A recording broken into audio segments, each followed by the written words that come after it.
شخصيات حموية كردية أعلام في السطور: المجاهد سامي السراج الذي حاول اغتيال كمال أتاتورك أثناء زيارته لحلب، وهو أول أمين لدار الكتب الوطنية في حماة، منشورة بجريدة الفداء بالعدد الصادر ب 14 تشرين أول 2018.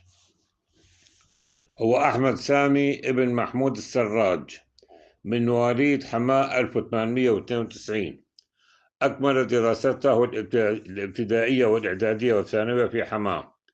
في عام 1913 عين موظفا في إدارة سكة حديد بغداد، ثم عين معاونا لباش كاتب الدفتر الحقاني في حلب، وفي نفس الوقت ابتدأ عهده بالصحافة ليكتب مقالاته المناهضة للاحتلال التركي في جريدة المقتبس الدمشقية والمفيد البيروتية وغيرهما، والتي كانت واسعة الانتشار في سوريا والأقطار المجاورة، مما جعل السلطات التركية تحكم عليه بالإعدام لأنه اشترك في محاولة اغتيال كمال أتاتورك أثناء زيارته لحلب عام 1918 ونزوله في فندق بارون، حيث توارى عن الأنظار في حينها وهرب إلى جبل العرب ومنها إلى مصر.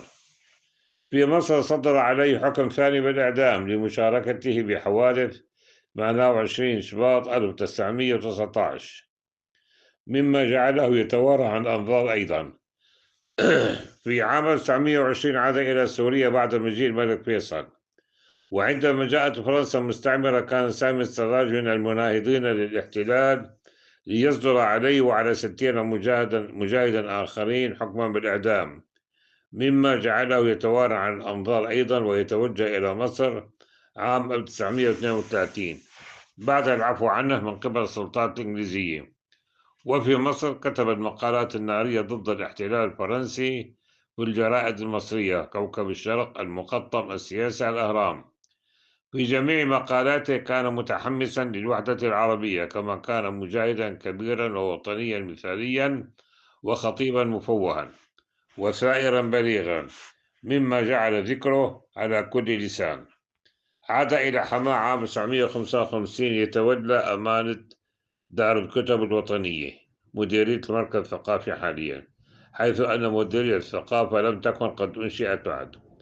توفي في 15 كانون أول 1960 ليشيع إلى مثواه بموكب رسمي وشعبي مهيب.